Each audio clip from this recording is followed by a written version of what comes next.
Hey everybody, it's Max9 tutorial number 32, Jit Ops 1. I put the S in there because Jit Op is more than just one operation. It is like the progenitor of all effects, and it can do everything if you can figure out how to do it. It's not exactly the progenitor of all effects, but it is a very powerful tool. And so let's just jump right into it. I've got two little videos on JIT, and let's just get right to them. As is always the case, I love to show you new things in the video, so today we're going to address our, let's just grab something here like dishes, and we pull it out here, and as you know from your inspector, this is a playlist, and I'm going to make it a little bigger to demonstrate something here that is hard to see when I'm doing a screen movie, but you'll be able to see on your own. In order to see this, I'm just going to change the background color of this to green. I know this is just totally insane. And I'm going to change the clip divider color to red. That's just so that it's higher contrast in the recording. You won't be able to really see what I'm doing otherwise. Okay, so here is one video as a video clip. I'm going to go over here, I'm going to get another video, and let's just say we got Dozer, so we can see the difference between the two very easily, maybe. As I drag it on here, you can see that it lights up down there, the line, but it's that dull gray, which on a gray background is impossible to see. Or you can go for the whole thing. This, if I drop it in here right now, will replace that video. But if I do this, I get two. And I made the red divider line so you can just easily see that now there's two. And you can put in as many videos as you want. However, you can only play one video at a time. And today, we need to play two videos. So while that was very exciting, and it's going to be distracting having that ugly green color there, I'm just going to do it all over again, and now you'll see why.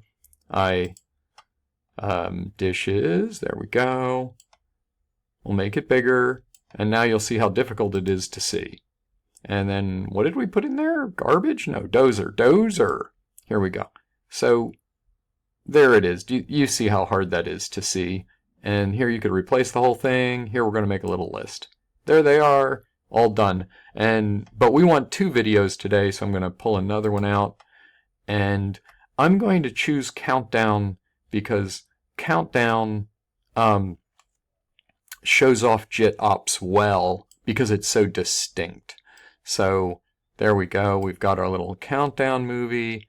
We've got our Jit Ops. What we need is Jit Ops. So let's type a J and then type an O. And just to be clear, we're going for Jit Op, not Jit or. Though it seems to think that that would just be fine as well. We're not. We're doing Jit Op today. And so that we can see what's going on here. Let's make a bunch of P windows. So P window, there we go. And I'm just going to option click on these and move them here, move one over here. Here's something funny, you probably know this, you can make them bigger. You can make them the same shape if you drag over them both, but we don't really want to get too involved with that. We'd like to keep them the same scale, so hold the Shift key down and then they'll stay in the same scale, which is a good practice, I think. And then we'll make this one just a whole lot bigger. I'm still holding the Shift key down as sort of our output video. Okay, and here is Jit Op in between them. So we connect this to this, and we connect this. I never go through the P windows, I always go right to Jit Op. And we connect this one to here. No, we absolutely do not. You can never, ever, never, ever have two video patch cords on the same inlet. as we already pointed out, you can have two on the same outlet, never on the same inlet, folks. Okay, and then I'm going to put a second cord on this outlet, that's fine, onto this inlet on the P window, and then this output will come down here to the Jit Op, and then we just need to decide what op let's start out with a Truey object. Truey, and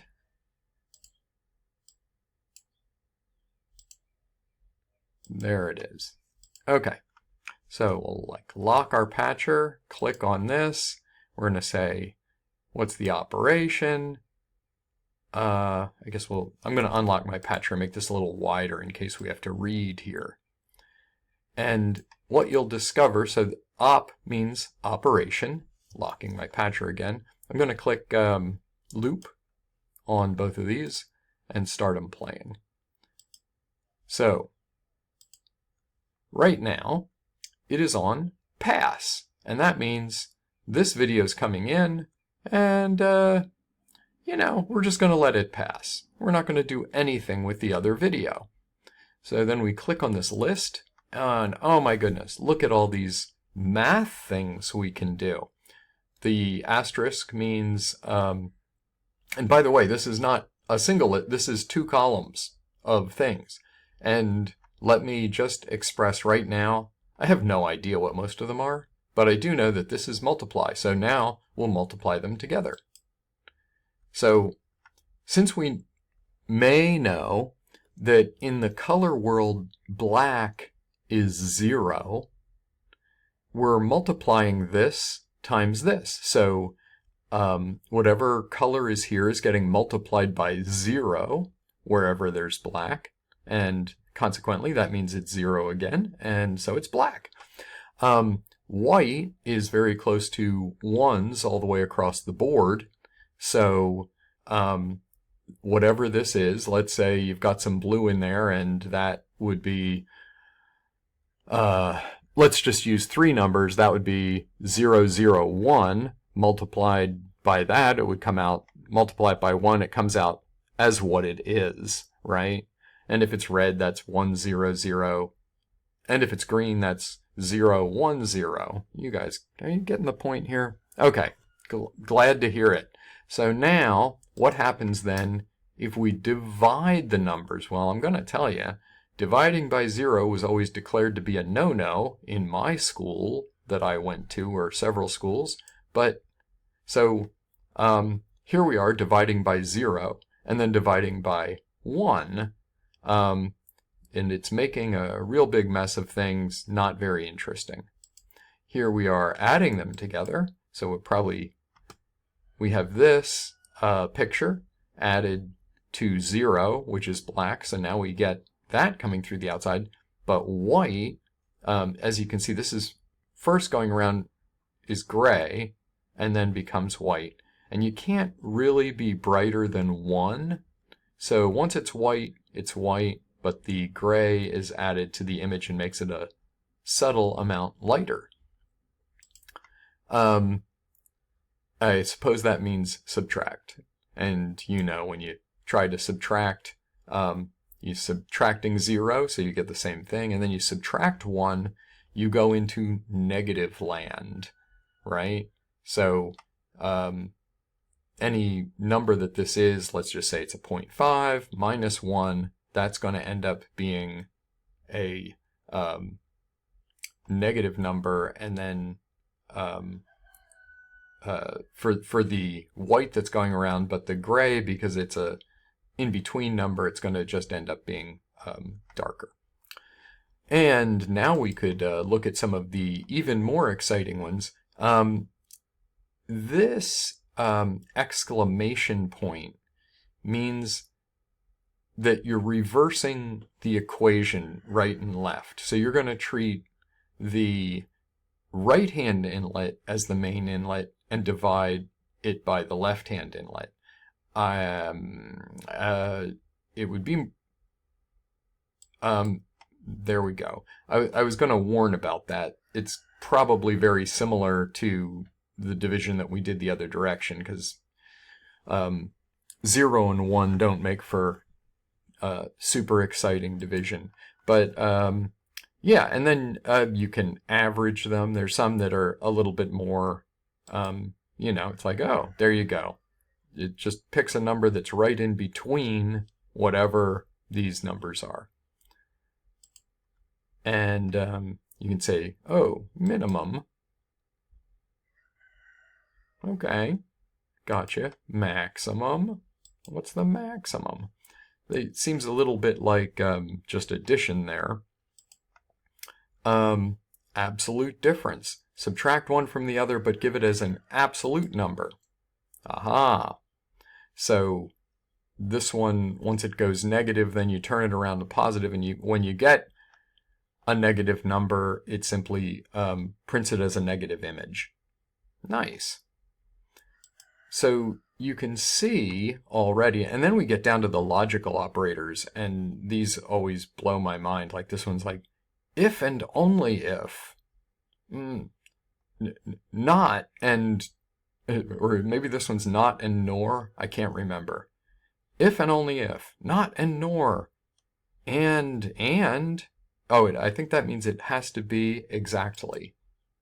So only if they have exactly the same color is it going to print it for some reason. I don't know why this ends up coming out there. And. But you can see we have a large quantity. Oh, if left is greater than right. If left is less than right. And what about over here in the, this would be backwards, although there's an equal sign. Seems like it would be the same as an equal sign looking at it the other way, but I won't pass judgment. Anyway, a lot of the symbols, I'm just going to say, I don't know. I don't know. What does it mean? Sine and cosine related to that. Yeah, I don't know. But they are interesting to play with sometimes. The ones in this right column tend not to be. Hypotenuse of the two. What? Square root? No. The ones in the right column, floor. Nope. They just don't tend to quite do as much. Greater than p. There we go. So if you're greater than p, there you go. Less than p. So it does a lot better with the things that are sort of the more obvious basic math, and once you get up to the cosines and tangents and things, you know, it's anybody's guess. And it could be that it's because I'm using a black and white image. Maybe I should be using a colored image. We'll put one over there. That's not a very, DV ducks there. There's some color in that one. Put it down on the bottom, turn on the loop, play it. Or maybe we can try dozer too while we're here. So there's less than p. And then we're back to the same problem that these cosines, tangents, cosecants and stuff don't really do much. But,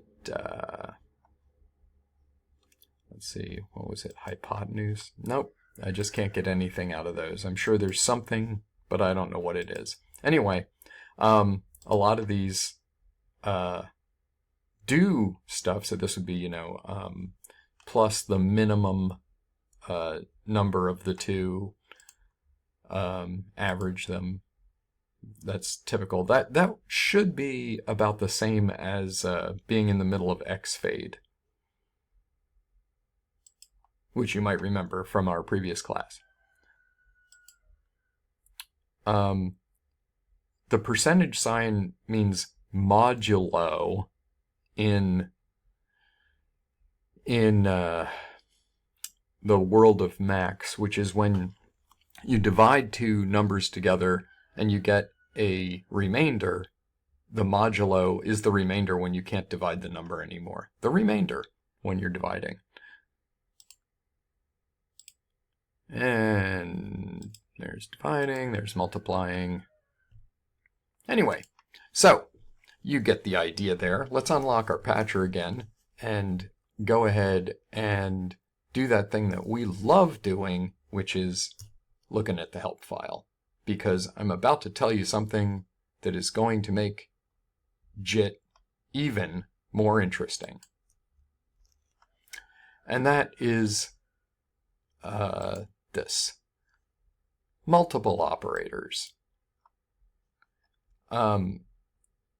You can, we were speaking in a previous class about the color filters that, let's change one of these while we're up here looking at the, well, let's go back to our friend countdown. This is not passing right now, but it does have a value of, it's saying at op, at value 0.5. So whatever the op is, it's 0.5. And in this case, it should be pass, but we don't know what it is. So now we can take all of these and adjust them A, R, G, B, alpha, red, green, blue, and adjust them one at a time. In this case, we'll say they're all multiplying each other.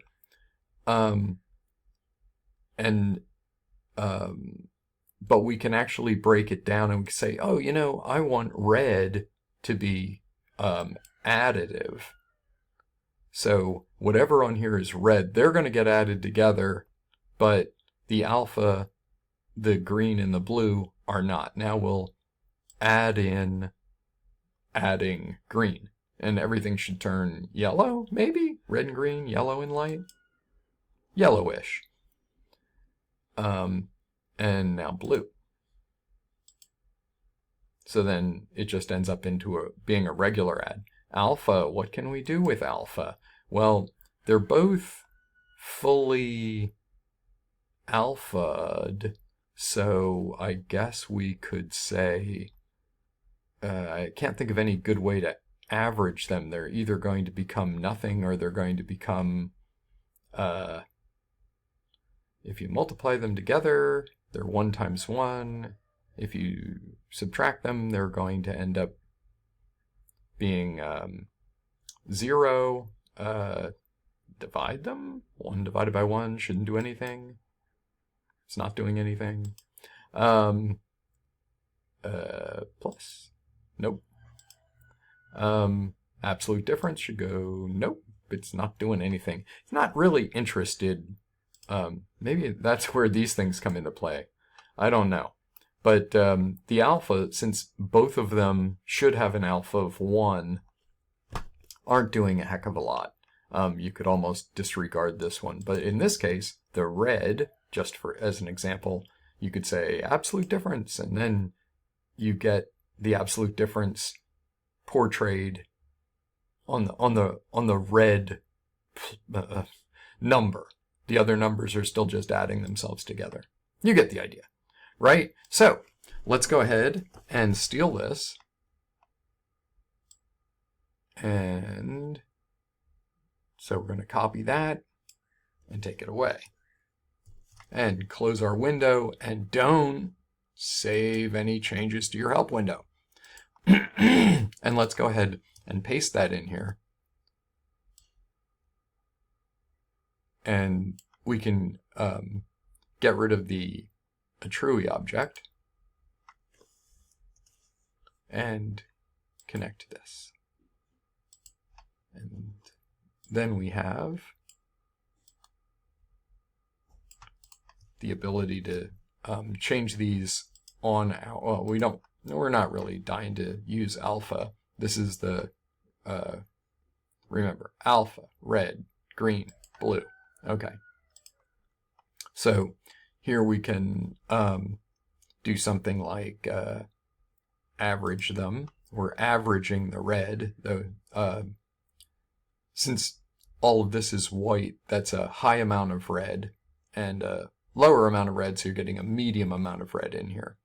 And then with the green, we could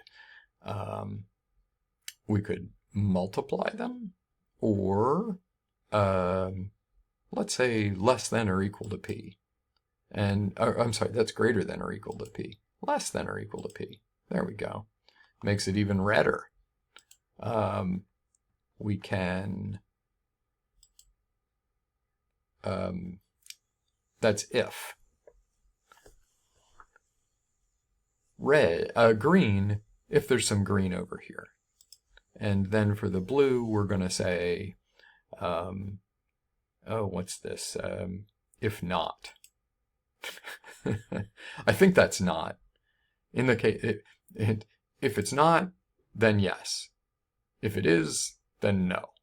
This is a sort of, no, that can't be right. Something like that, though. I know that tilde is not. So there. If this is not blue, then, and this has blue and then not blue, I don't know. Anyway, the world of mathematical numbers. Get out your Wikipedia page. But you can see that this also has a lot of possibilities for making very, very specific effects and very beautiful effects. So this is kind of something where you'd really like to have, for example, a preset where that was controlling these. So I am going to stop there and return with another video about Jit Ops. But I wanted to show you all four planes being adjusted and the progenitor of all effects here, Jit Op. So thank you for watching, and I will catch you in the next video.